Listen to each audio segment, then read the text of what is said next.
నమస్తే. ఈరోజు మనతో చాలా విశిష్టమైన వ్యక్తి ఉన్నారు. 2 తెలుగు రాష్ట్రాలకి సంబంధించిన మెగా ఫ్యామిలీ అందరికీ ఈరోజు పండగ కానుంది. ఆవిడెవరో కాదు, ముద్దుగా అందరూ అంజనమ్మ అని పిలుచుకునే మన చిరంజీవి గారి తల్లిగారైన అంజనాదేవి గారు. అమ్మ నమస్తే. నమస్తే అండి. అమ్మ సినీ కళామ తల్లికి 3 స్టార్స్ని ఇచ్చారు. అదేవిధంగా 6 మళ్ళీ యువతరాన్ని ఇచ్చారు. సో ఇప్పుడు మనం పవన్ కళ్యాణ్ గారు డిప్యూటీ సీఎంగా బాధ్యతలు తీసుకొని 100 రోజులు గడుస్తూ ఉంది. సో దీని మీద మీ మనోభావాలు చెప్పండి. ఎలా ఫీల్ అవుతున్నారు? ఎంత కష్టపడ్డాడు అంత వాడికి సుఖం వచ్చింది పాపం. ఇప్పుడు అంత కష్టపడాలి కదా, ఇంకా ఎక్కువ కష్టపడాలి. ఇదివరకు అంతా కష్టపడ్డాడు, ఇప్పుడు ఇంకా ఎక్కువ బాధ్యత తీసుకొని బాధ్యత ఎక్కువ అయింది ఇప్పుడు వాడికి. మీ ఇంటి చిన్నోడు రాష్ట్ర ప్రజలందరికీ పెద్దన్న అయ్యాడు. దీన్ని ఎలా భావిస్తున్నారు? ఆయన బాధ్యతలు సంతోషంగా ఉంది. అంత కష్టపడ్డా వాడికి భగవంతుడు మంచి ఇది ఇచ్చాడు, అదృష్టం. ప్రజలకు సేవ చేసే భాగ్యం ప్రసాదించాడు. 10 ఏళ్ళు అవుతుంది ఇప్పటికీ ఆయన స్థాపించి. 10 ఏళ్ళ నుంచి ఇంటికి దూరంగా చాలా పీక్లో ఉన్నటువంటి కెరీర్ని పక్కన పెట్టి రాత్రింబవళ్ళు ప్రజలతోనే ఉంటూ ఆయన ఎక్కడ ఉంటే అక్కడ, కొన్ని ప్రాంతాల్లో అయితే కనుక ఆయన నేల మీద పడుకున్న రోజులు కూడా ఉన్నాయి. మంచినీళ్ళు దొరకని ప్రాంతాలు అంటే పాడేరు లాంటి ప్రాంతాల్లో కూడా ఆయన తిరిగి ఎప్పుడు పట్టుపరుపుల మీద ఉండే పర్సన్. ఒక్కసారిగా ఆ విధంగా ఉంటాం. అలా చూసినప్పుడు మీకు ఎలా అనిపించింది? బాధగా ఉంటుంది. మరి చెట్లు తిరుగుతున్నానంటే వారికి అవన్నీ ఏ లేదు. ఇంట్లో అయినా సరే ఎక్కడైనా అట్ట పడుకుంటాడు. అలా షూటింగ్ వచ్చేసి అలా ఆ సోఫాల మీద అలా పడుకొని నిద్రపోతాడు. గదిలో పడుకోవాలని లేదు. కష్టపడతాడు. ఇంత కష్టపడ్డానమ్మా అని కూడా చెప్పడు. నాకు బాధగా ఉంటుంది వాడు చేస్తుంటే, అట్లా అంత కష్టపడుతున్నాడే బిడ్డ అని చెప్పేసి. చిన్నప్పటి నుంచి కూడా ఏం అడిగేవాడు కాదు అసలు. చిన్నప్పుడు అదొకలా కామ్గా ఉండేవాడు అంతే మనిషి. అన్నం భోజనానికి రమ్మంటే కూడా వచ్చేవాడు కాదు. అందరూ వచ్చేవారు, వాడు లేట్గా వచ్చేవాడు భోజనానికి. ఇది కావాలి అది కావాలని ఏమి అడిగేవాడు కాదు అసలు.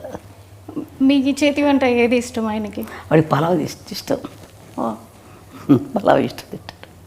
ఏదైనా తింటాడు కానీ పలావ్ అంటే కొంచెం బాగా ఇష్టం. మీతో ఉన్నప్పుడు ఆయన ఎక్కువగా పలావ్ తీసుకుంటారు అంటే veg non veg? Non veg. Non veg అడగడు. ఇది కావాలి అది కావాలని అడగడు నన్ను. ఏది నాకు మనసు ఒప్పగా చేసి పెడతాను. పెట్టాలి కదా వాడికి పాపం, ఏది అడగడని చెప్పేసి. సో చిన్నప్పటి నుంచి నాకు ఇది కావాలని ఏది అడిగాడు? అస్సలు అడిగేవాడు కాదు. నేను ఏదో ఒక ఇంటర్వ్యూలో విన్నట్టు గుర్తు నాకు. చిన్నప్పుడు ఏదో టీవీఎస్ అడిగాను, కొనిపెట్టలేదు, అందుకే ఇప్పుడు కంటిన్యూస్గా నేను బైకులు కొంటున్నాను అని. నిజమేనా? నాకు జ్ఞాపకం లేదు అసలు. ఈ మధ్యకాలంలో చూసుకుంటే ఎక్కువగా నరసింహస్వామి క్షేత్ర దర్శనలు, వారాహి దీక్షలు, అంటే అందరూ బాగుండాలని. అలాగే మొన్న వెంకటేశ్వర స్వామి క్షేత్రంలో జరిగిన లడ్డు వ్యవహారంలో కూడా దానికి ప్రక్షాళనగా ఆయనే ముందుగా ఒక దీక్షని శ్రీకారం చుట్టారు. ఈరోజు 11 రోజులు దీక్ష చేస్తున్నారు. సో దీనిపై మీరు ఏమంటారు? సంతోషంగా చేయటం మంచిదే కదమ్మా. అంత అదృష్టం కదా ఆయన.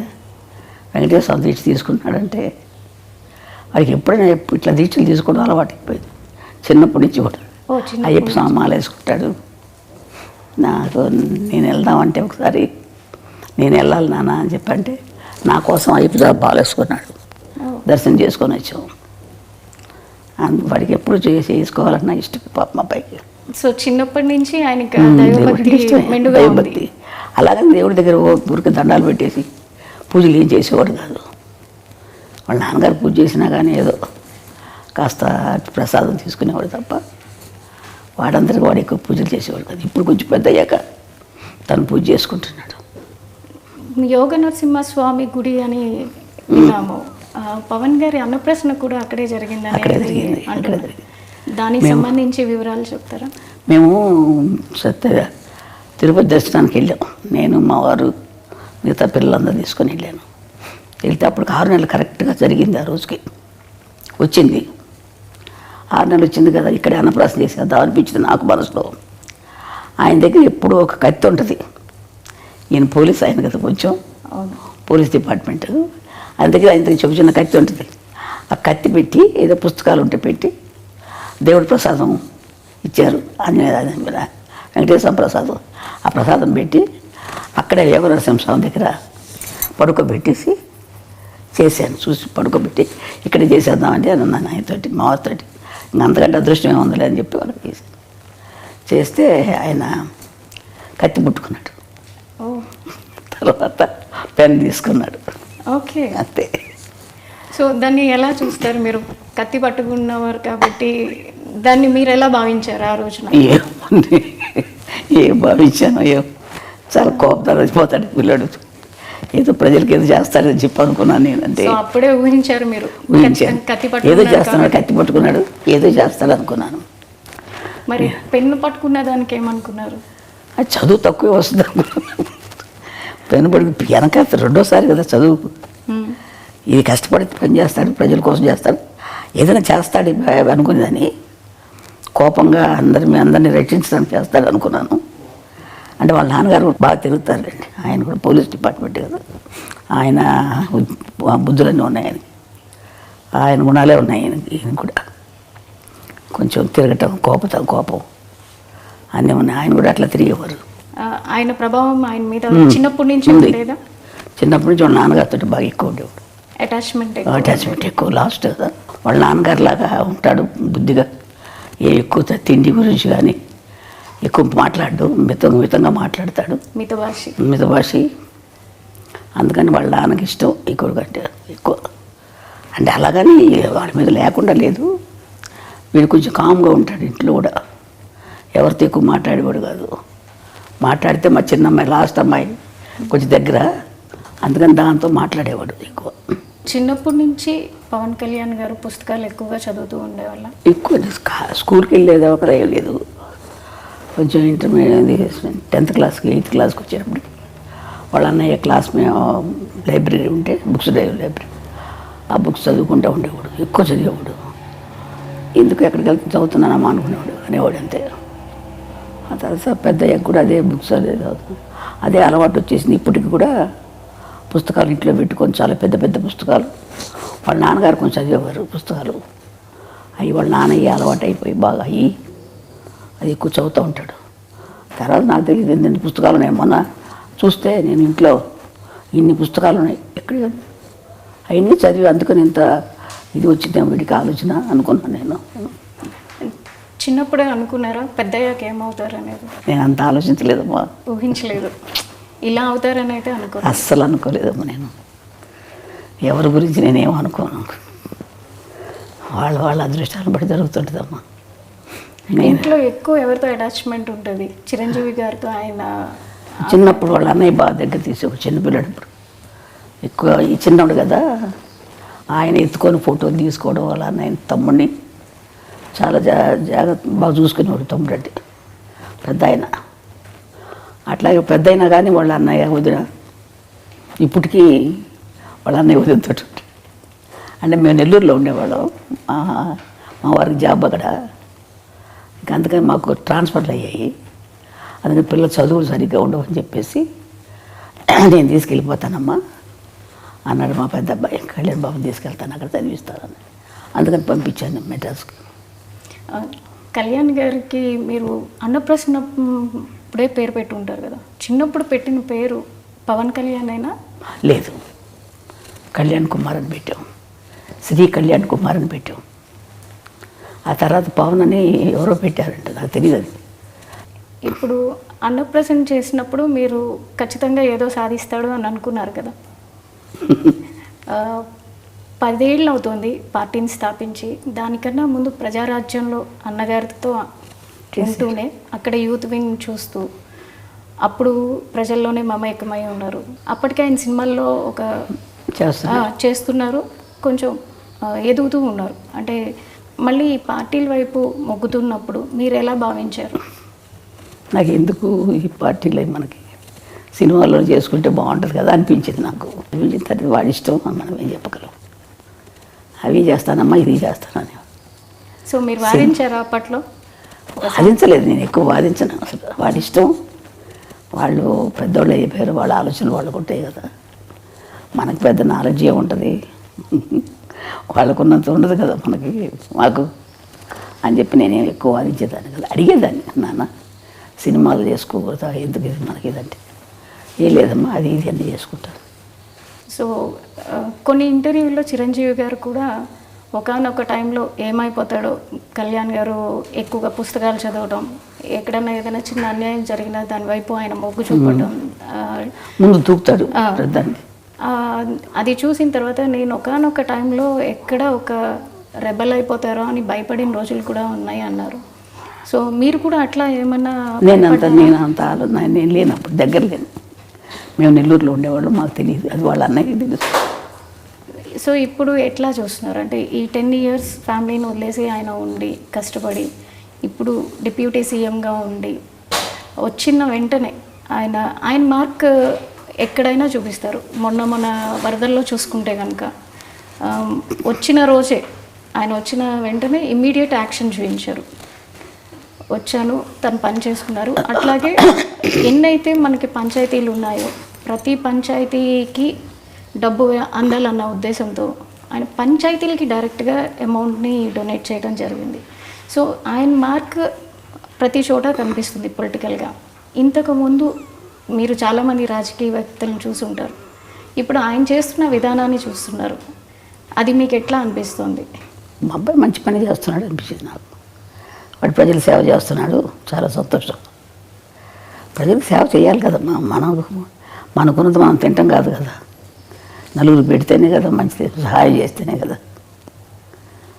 ఎంతసేపు ఇంకా మనం ఉంది కదా అని మనమే తినేస్తూ ఉంటే వాళ్ళకి సహాయం లేకుండా ఎంతమంది అల్లాడుతున్నారు జనాలు పాపం.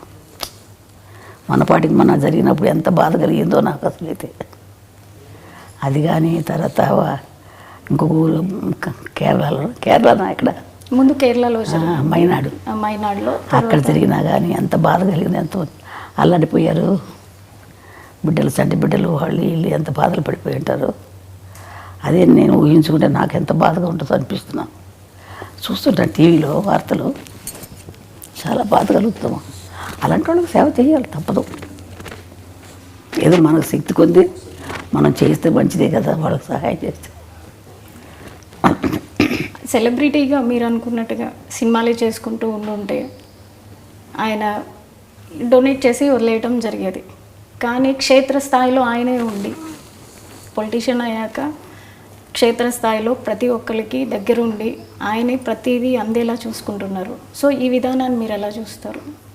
మంచి విధానం కదా మాది, వాటికి చేసేది మంచి విధానమే. అందరికీ కూడా సర్దుకుంటాం, అందరికి సహాయం చేయటం అనేది అంత కలిసి అంత బుద్ధి పుట్టాలి కదా చేయటానికి, అంత ఆలోచన రావాలి కదా.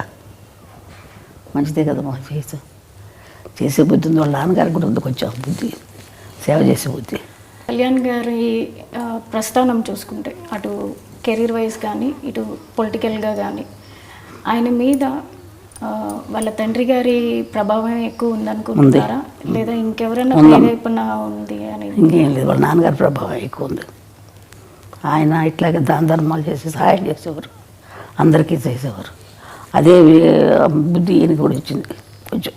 అంటే అందరికి ముగ్గురికి ఉంది కొంచెం. ఈయన ఎక్కువ రాజకీయాలు ఉండబట్టి ఎక్కువగా కలిగేసుకుంటారు. సినిమా ఫీల్డ్లో ఉండగా కూడా అందరికీ సహాయం చేసేవారు, సినిమాలో యాక్ట్ చేసేటప్పుడు కూడా. ఇప్పుడు మీరు డిప్యూటీ సీఎంగా మీ అబ్బాయిని చూస్తున్నారు, తర్వాత నెక్స్ట్ ఇంకేమన్నా ఎదగాలని అనుకుంటున్నారా? ఏ స్థాయిలో మీ అబ్బాయిని చూడాలనుకుంటున్నారు? నేను అంత ఆశ లేదమ్మా నాకు, నేను అంత ఆశపడలేదు, అంత ఆలోచించలేదు.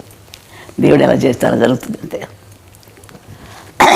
అంటే నేషనల్ వైడ్గా కూడా ఆయన మార్క్ పొలిటీషియన్గా మిగతా పొలిటీషియన్తో కంపేర్ చేసుకుంటే కనుక కళ్యాణ్ బాబు గారు వెళ్తున్న విధానం కావచ్చు, అటు డివోషనల్గా కావచ్చు, బీజేపీతో అలయన్స్ అవటం వల్ల కావచ్చు, ప్రతి ఒక్కరిలోనూ ఒక చైతన్యం వస్తుంది. సో ఆయన నేషనల్ లీడర్గా ఎదగాలని మీరు కూడా అందరితో పాటు ఆశిస్తున్నారు అనుకుంటా. వాడు ఇప్పుడు అనుకోలేదు కదా ఇలా డిప్యూటీ సీఎం అవుతాడు, అదే అలా జరుగుతుంది, ఆటోమేటిక్గా అవి జరుగుతాయి అట్లా, అంతే కదా. మనం ఆలోచించేది కొద్దిగా జరగవు కదా. దేవుడు ఎట్లా చేసుకుంటారు, భగవంతుడు ఎట్లా చేస్తాడు అట్లా చెప్తాడు. పవన్ కళ్యాణ్ గారు వారి తండ్రి గారైన వెంకట్రావు గారి నుంచి చాలా వరకు ఆయన బుద్ధులే క్యారీ ఫార్వర్డ్ అయినాయి అని మీరు చెప్పారు. అదేవిధంగా ఆయన వెళ్ళే పద్ధతిలోనే కళ్యాణ్ గారు కూడా ఎక్కువగా వెళ్తూ ఉంటారు. కళ్యాణ్ గారికి చిన్నప్పుడు వారి తండ్రితో ఏ విధమైనటువంటి బాండింగ్ ఉండేది? ఎక్కువ ఆయనతోటి బాగానే ఉండేవాడు. చిన్నప్పుడు కొంచెం పట్టుదల ఎక్కువ అయింది పిల్లడికి. ఏదైనా సరే నాకు ఇది కావాలంటే కావాలంతే, చెయ్యాలనుకుంటే చేస్తాడు. ఆ పట్టుదలంతా ఒకసారి మా అమ్మగారు ఊరు మా మొగల్తూరు, వెస్ట్ గోదావరి మొగల్తూరుకి ఆయన నేను తీసుకెళ్తానని చెప్పి ఆయన వెళ్తున్నారు మా వారు, మా అమ్మ వాళ్ళ ఇంటికి వెళ్తుంటే ఈయనకి రమ్మని చెప్పారు. అందరం వెళ్దాం అనుకుంటే ఆ రోజు ఇంకెందుకులే ఇప్పుడు వెళ్తాం అని చెప్పేసి మానుకోవాల్సి వచ్చింది. ఏదో కొంచెం కారణాల వల్ల మానుకున్నా. అంటే కాదు నాన్న వెళ్ళాల్సిందని చెప్పి పట్టుబట్టాడు. చెప్తుంటే వినేవాడు కాదు, మొండికి ఎత్తేసేవాడు. వెళ్ళాలి తప్పదు నాన్న తీసుకెళ్తాను. వద్దురా నాన్న తర్వాత వెళ్దాం మనం అంటే ఇన్నే వచ్చి అమ్మ కొట్టారు. కొట్టిన తర్వాత అప్పుడు మానేశాడు. పట్టుదల ఎక్కువ చిన్నప్పటి నుంచి కూడా. ఇది చెయ్యాలంటే చేసేసేవాడు అంతే. మరి మా ఫోన్లే ఎందుకు లేదా నువ్వు ఊరుకోడు. ఇప్పుడు అదే పట్టుదల వచ్చింది అడిగి. ఏదైనా చేయాలని కూడా చేస్తాడు. అదే పట్టుదల ఇప్పుడు ఈ స్థాయికి రావడానికి కారణమవుతుందని మేము కూడా అంతే నమ్ముతున్నాం.